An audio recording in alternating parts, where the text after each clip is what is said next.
Hey guys, today I will be showing you, well hopefully I'll get a few videos up, but I will be showing you Ragnarok Odyssey. The demo came up on the PSN today.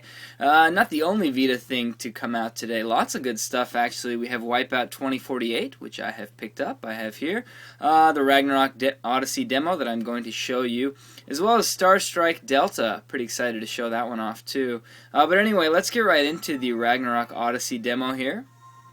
I will show the game off to you. Had a little bit of chance to spend with it so far. Pretty excited on it. I was a big Ragnarok Online fan. You can see the Gravity name here is attached, as well as Gung Ho. And Game Arts, who are actually the ones who developed the game. So the game is basically developed by Game Arts, but you know, with Gravity's blessing, with Gravity's kind of overseeing it.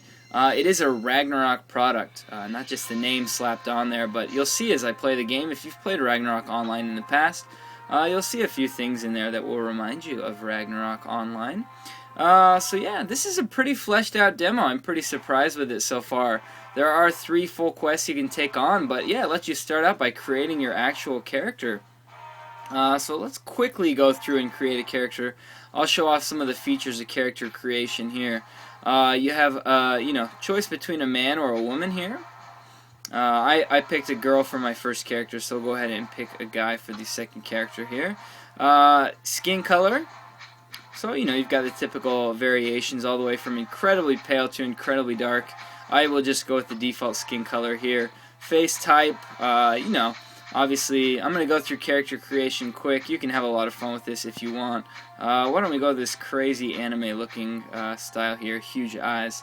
Down to hair type. There are obviously a lot of hair types in here, just like most other character customizations out today. This totally reminds me of the afro in Phantasy Star Online, for those of you who played that.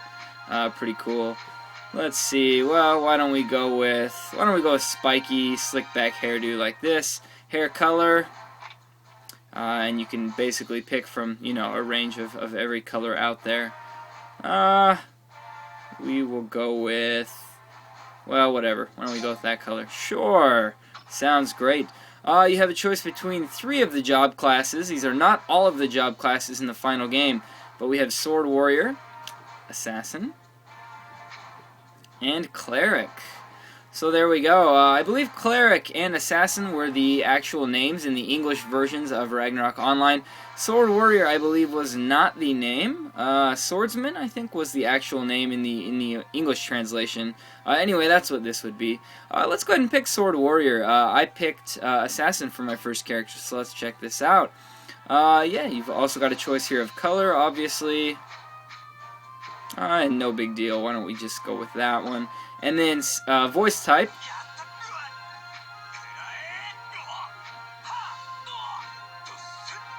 You know, an option you've obviously gotten a lot of games like this these days. We'll just go with default on that too. So yeah, there's our character. And you pick your save slot. The demo actually gives you 4 save slots. Pretty impressive, again, for a demo. Pretty awesome. And, you know, as always with Vita, the saving is friggin' lightning quick. So you gotta love that. No problem with load times on Ragnarok Odyssey here. They seem to be pretty quick, so no big deals there. After playing Wipeout, as much as I love Wipeout, the load times in that game are just crazy. So yeah, no big deal here. So you'll see the main area you start in the demo, at least, is called Fort Farthest. I want to say this totally gives me a, you know, Song of Ice and Fire, Game of Thrones feel. It totally looks like the wall in the north, and I'll show that off for you in just a sec. So lots of dialogue here in the beginning. I went through this already, so I will quickly just skip through this.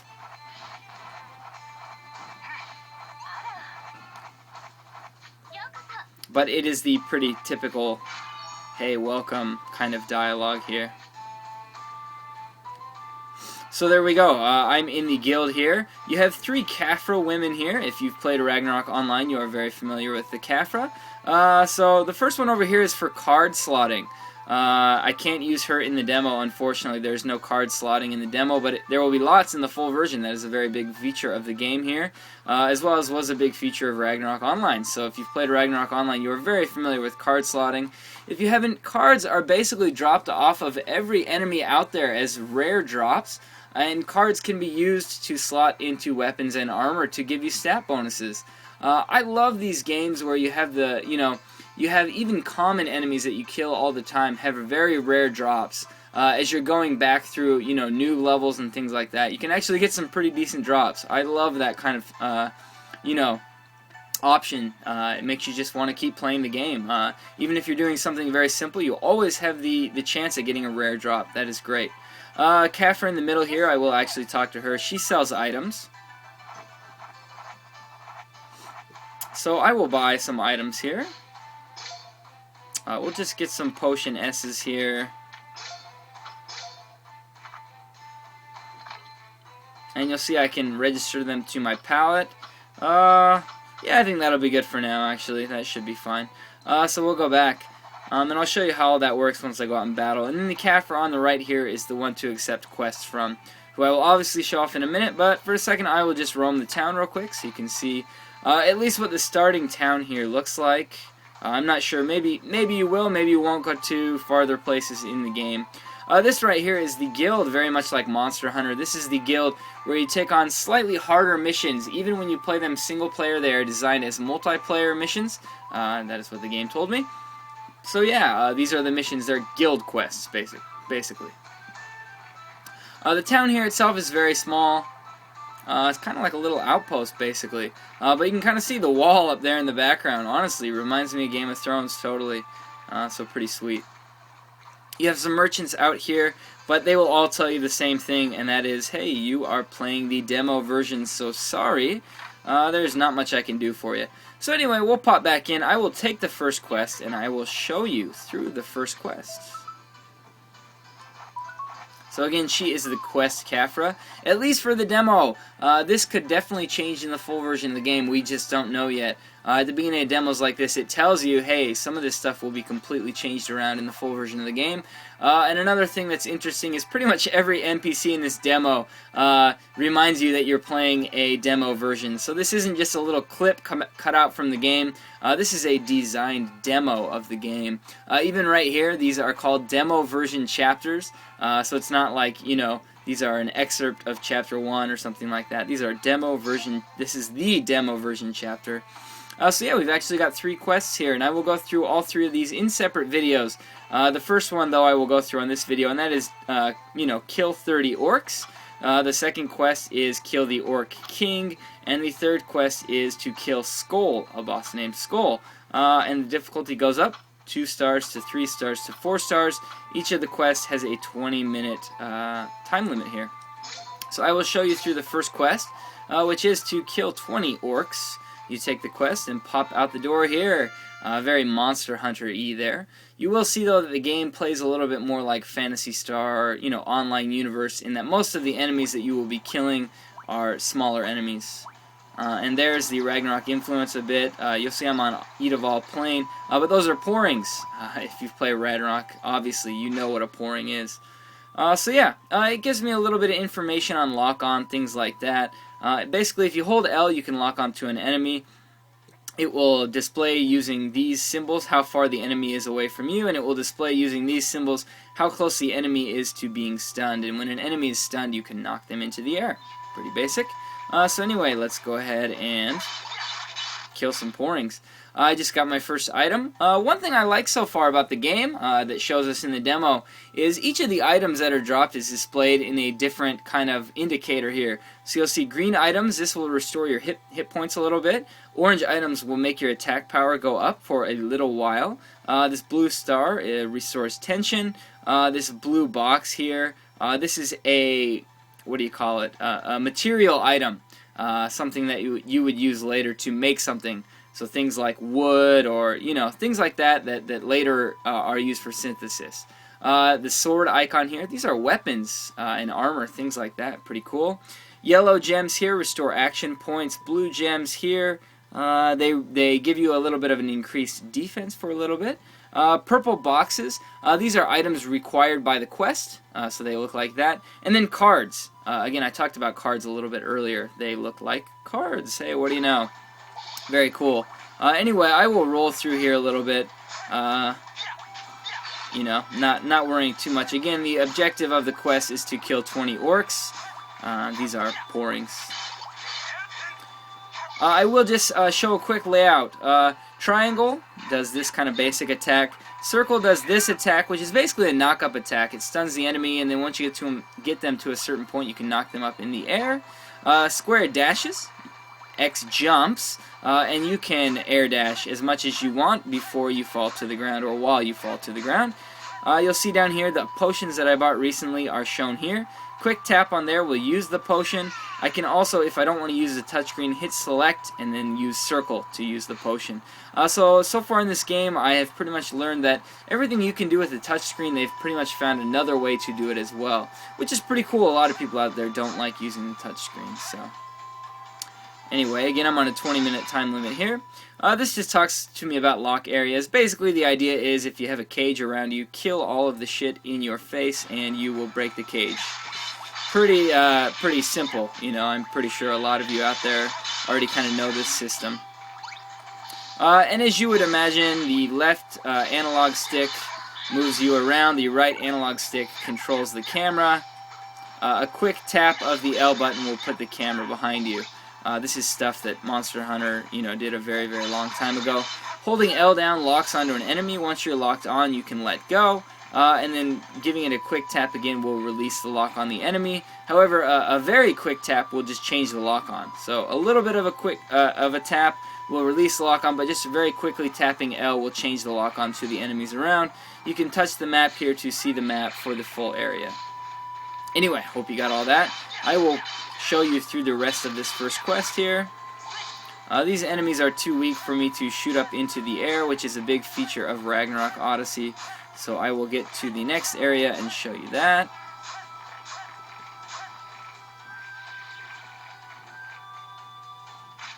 And here we are. This talks about knocking the enemies up into the air, but I will show you. Basically, once an enemy's stunned, you can use that circle attack to knock them up into the air. If I don't kill them first. And there you go. Once they're in the air, you can use triangle and circle to attack them. If you use triangle or circle once you knock them up, you will auto jump, so you don't have to worry about hitting jump itself, which is nice, obviously, as you are trying to unleash a flurry of attacks. It's very hard to, you know, keep your button presses very precise. So basically, if you press an attack button, yeah, you will jump up into the air. This just talks about basically what they call Dainsleif mode. Dainsleif has been sword equipment in a few Final Fantasies at least, but this gauge is called Dainsleif mode, and basically if you break into Dainsleif mode, it's basically Berserk mode. Your attack's up, and a lot of other things are up. You become quicker, things like that, but at the same time your HP drains. So I will show that off in a second as well. That is this meter up here in the top left. You can activate that by pressing this button here, or pressing R and circle at the same time, again with the you know, two ways to do it. You don't absolutely need the touch screen to do it.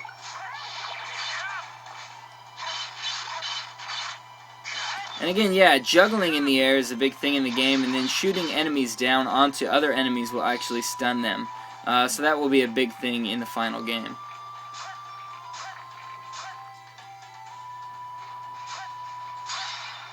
So you'll see I'm finally in an area here with more orcs. I will shoot into Dainsleif mode here. So you can see I move faster immediately. It's easy to notice. If you look up at my HP bar at the top, it is draining pretty slowly. And you also do get HP items from enemies themselves. So, you know, it's not crazy draining, but it is kind of like Berserk from various Final Fantasies. The Dark Knight move. Sorry, not Berserk, but the Dark Knight move like Soul Eater. Where it takes some of your HP, and at the same time you can move faster and perform stronger attacks. So there you go, killed some orcs there. We'll pop into this next area. And here's basically the remainder of this quest for me. You'll see I sent that guy flying. If you use a circle at the end of a triangle combo, you can send guys flying back, which is very useful in a room with a lot of enemies like this. You don't want them gathering up on you, so it's very nice to send enemies flying back. I think a lot of this game will be crowd control and things like that on enemies around you. So let's pop into Dainsleif mode again.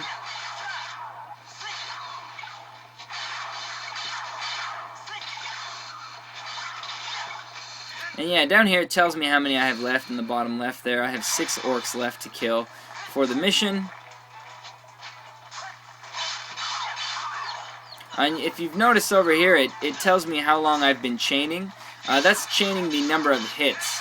So yeah, you'll basically be told at the end how long your longest chain of hits was.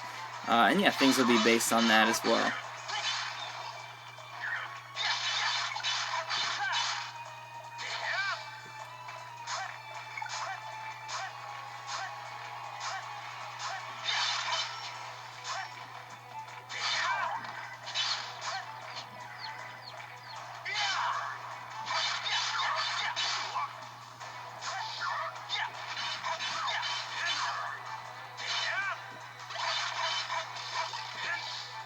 One more.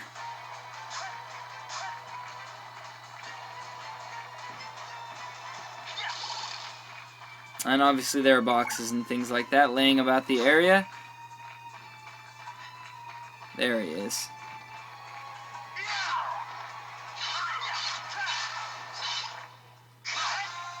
And there you go. That is the first quest in Ragnarok Odyssey, at least in the demo version, cleared. So yeah, like typical as in Monster Hunter and other games, once you clear it, it gives you, this game seems to give you about 20 seconds to run around, pick up any last items that were left around.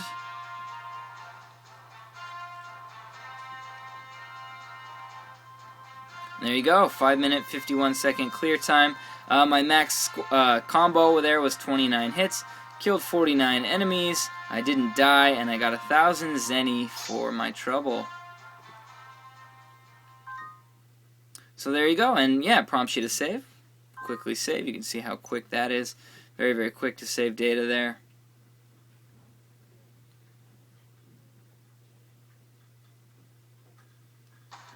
And awesome, there we are. We are back. So that is quest number 1. Please check back for the videos for quest number 2 and number 3 in the demo. Thank you for watching.